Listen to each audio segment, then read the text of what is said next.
الحمدللہ والصلاة والسلام علی رسول اللہ۔ وہ کون سے جانور ہیں جن کا دوران حج شکار کیا جا سکتا ہے؟ سوال کیا گیا ہے حج میں کون سے جانوروں کا شکار کرنا جائز ہے، یہ بھی بتلائیں کہ انہیں کب اور کہاں شکار کیا جا سکتا ہے۔ الجواب بعون اللہ سبحانہ وتعالی، جب تک کوئی شخص حالت احرام میں ہو اس کے لیے خشکی کے جانوروں کا شکار کرنا جائز نہیں، اور نہ ہی حرم کی حدود میں شکار کرنا جائز ہے، چاہے کوئی حالت احرام میں ہو یا نہ ہو۔ البتہ جس شخص نے عمرہ یا حج کا احرام باندھ رکھا ہو اس کے لیے سمندر کے جانوروں کا شکار جائز ہے۔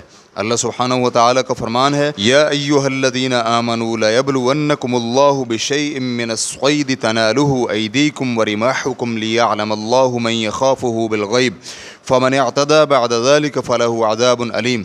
یا ایھا الذین آمنوا لا تقتلوا الصید وانتم حرم ومن قتله منکم متعمدا فجزاء مثل ما قتل من النعم يحكم به ذوى عدل منكم هديا بالغ الكعبة أو كفارة طعام مساكين أو عدل ذلك صياما ليذوق وبال أمره عفى الله عما سلف ومن عاد فينتقم الله منه والله عزيز ذو انتقام۔ وحل لكم صيد البحر وطعامه متاعا لكم وللسيارة وحرم عليكم صيد البر ما دمتم حرما واتقوا الله الذي إليه تحشرون۔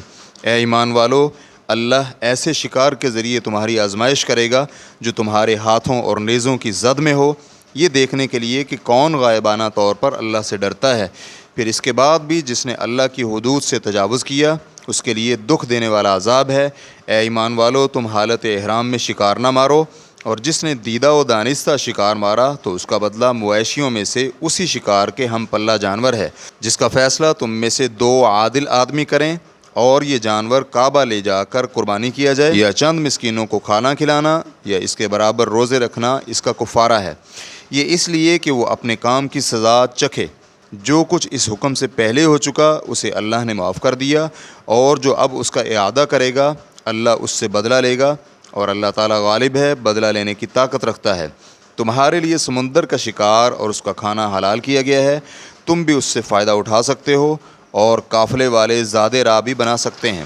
البتہ جب تک حالت احرام میں ہو تو خشکی کا شکار تمہارے لیے حرام کیا گیا ہے، اور اللہ کے احکام کی خلاف ورزی کرنے سے بچتے رہو جس کے حضور تم جمع کیے جاؤ گے۔ سورۃ المائدہ آیت نمبر 94 تا 96۔ شیخ محمد الامین الشنقیطی رحمہ اللہ تعالیٰ کے فرمان وحل لکم صید البحر، تمہارے لیے سمندر کا شکار حلال کیا گیا۔ اس کا ظاہر عموم اس بات کو شامل ہے کہ سمندری شکار حج یا عمرہ کے محرم کے لیے جائز ہے، اور حقیقت میں ایسا ہی ہے جیسا کہ اللہ سبحانہ وتعالی نے حالت احرام میں شکار کو صرف خشکی کے شکار تک محدود رکھا اپنے اس فرمان میں وحرم علیکم صید البر ما دمتم حرما، اور تم پر خشکی کا شکار حرام کر دیا گیا جب تک تم احرام کی حالت میں ہو۔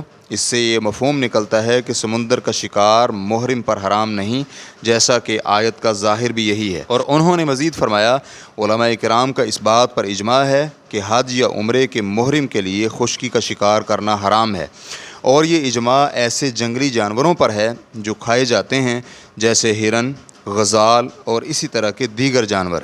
اور تمام علماء کرام کا اس بات پر بھی اجماع ہے کہ جس جانور کو محرم نے شکار کیا ہو وہ خود اس محرم کے لیے بھی کھانا جائز نہیں، نہ کسی دوسرے محرم کے لیے، اور نہ ہی کسی غیر محرم حلال کے لیے، کیونکہ احرام کی حالت میں کیا گیا شکار مردار کے حکم میں ہوتا ہے۔ ریفرنس کے لیے دیکھیے اضواء البیان جلد نمبر 2 صفحہ نمبر 117 تا 118۔ واللہ تعالی اعلم۔ اسلام QA ریکارڈنگز مؤسسۃ الشیخ محمد صالح المنجد، المملکۃ العربیۃ السعودیہ، فتویٰ نمبر 204826۔ والسلام علیکم ورحمۃ اللہ وبرکاتہ۔